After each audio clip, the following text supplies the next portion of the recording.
How to talk about psychedelics with your family. There's a curious challenge that can show up when you start having life-changing experiences with psychedelics. They can be so meaningful and transformational that it's only natural to want to share these experiences with those you care about. The problem is that not everyone will share your perspective, especially parents who come from a different generation. Instead of being happy about your growth, they may judge you, condemn you, or in some circumstances even disown you. It can feel very risky to attempt to have productive and connected conversations around psychedelics. Our culture has been flooded with decades and decades of propaganda, fear, and misinformation, not to mention the millennia-long persecution of plant medicines by the Christian church. That's a lot of baggage to overcome in just one conversation. But the rewards can, in some cases, be worth it. A real conversation about psychedelics could also be one of the most healing conversations you have, opening the doors to a new chapter of openness and authenticity in your familial relationships. So in this video, you'll get some grounded guidance for how to talk to your family about psychedelics. But before we dig in, take a second to like and subscribe. Psychedelics are becoming more mainstream every day, and with it comes a lot of exciting but also confusing changes. Subscribing is a simple way to stay informed. Compassion and empathy. First off, it's critical to approach this entire conversation with a lot of compassion and empathy rather than judgment and frustration. If you enter the conversation from a place of self-righteousness, attacking what you perceive to be their misinformed perspective, wanting to be right or needing to prove yourself, you are setting yourself up for failure. You put people you care about on the defensive, and they are unlikely to actually hear what you're saying. Instead, they'll just react to the feeling of their beliefs and values being attacked. Instead, start by acknowledging their concerns, validate their feelings, and express your desire to have an open and honest conversation. Another helpful angle is to talk about the legal changes around psychedelics. If the legal issues like breaking the law are important to your family, talk about what's happening with places like Oregon and Colorado. Oregon legalized psilocybin. Colorado has legalized personal possession of all plant medicines. There are a lot of cities decriminalizing plant medicine use and even creating legal frameworks for psychedelic-assisted therapy. It might be useful to use cannabis as an example. After decades of prohibition, 21 states have legalized recreational cannabis and 37 have legalized medical. Our past perceptions and judgments of the plants were clouded by propaganda and fear. But when we look at the data, cannabis is safer than tobacco and alcohol and has dozens of medical benefits. So we changed our laws to be more aligned with the truth of the situation. This can be a helpful precedent for guiding someone to understand the shift of the cultural attitude around psychedelics. To help your family understand the benefits of psychedelics, it may be helpful to share some basic information. You can explain that these are powerful medicines that have been used by indigenous cultures since the beginning of humankind for healing and spiritual connection.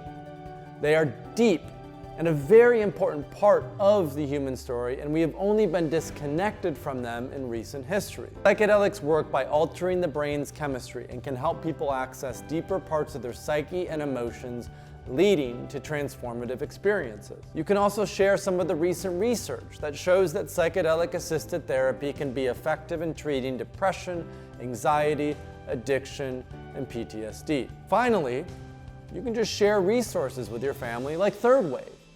To help them understand more about psychedelics, you could offer books or even documentaries that may be helpful. For example, Michael Pollan's book and Netflix series, How to Change Your Mind, are a great introduction to the history, science, and potential benefits of psychedelics. Other documentaries such as The Medicine and Neurons to Nirvana are also great.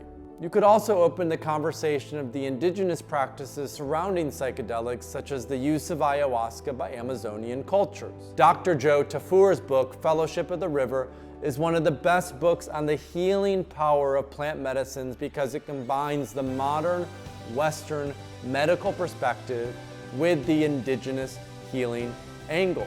Quoting doctors is always a good move, when you are bringing legitimacy to psychedelics. Finally, as I mentioned before, you can also point them to Third Wave's website, where we have a huge library of resources to explore this topic in greater depth. Depending on their interests, you may also want to reference celebrities, influencers, or other notable historical figures who have used psychedelic substances. People like Paul McCartney, Steve Jobs, Aldous Huxley, Tim Ferriss, Aaron Rodgers, Plato, Aristotle, Gwyneth Paltrow, and hundreds of doctors and researchers around the world have spoken out in favor of psychedelics. The key here is to find people that your family members already respect to create a better bridge to their core values. Speaking of values, consider looking for stories or uses of psychedelics that speak to issues that they have an emotional connection with. For example, you can talk about how many mothers are using psilocybin mushrooms to be better and more connected mothers. Or how Bill Wilson, the founder of Alcoholics Anonymous, used LSD in his own healing and believed it was one of the most powerful tools for healing addiction. You can talk about how veterans are finding relief that no other therapy could provide by working with MDMA, psilocybin, and ayahuasca. There are also several prominent Christian publications that have spoken openly about how psychedelics are helping many Christians cultivate a deeper and more meaningful relationship to their religion. Prepare for the conversation by finding others who share their values and are also speaking out in favor of psychedelic medicine. Finally, it may be helpful to express how psychedelics have helped you to grow and heal, and that you want to share this aspect of your life with them. You may want to explain that by being open and honest about this part of your life, you hope to have a more authentic relationship that's built on trust, understanding, and respect. So those are some basic guidelines for how you can talk to your family about psychedelics. Everybody's family is different, so what works for you may not be what works for someone else. But again, the single most important part is to come from a place of compassion, empathy, and a genuine desire for a more authentic and connected relationship. Thanks so much for watching, and don't forget to subscribe to our YouTube channel. The psychedelic space is evolving every day, and we have a ton of amazing content that's coming out, and subscribing is the best way to keep up to date with all of that great content.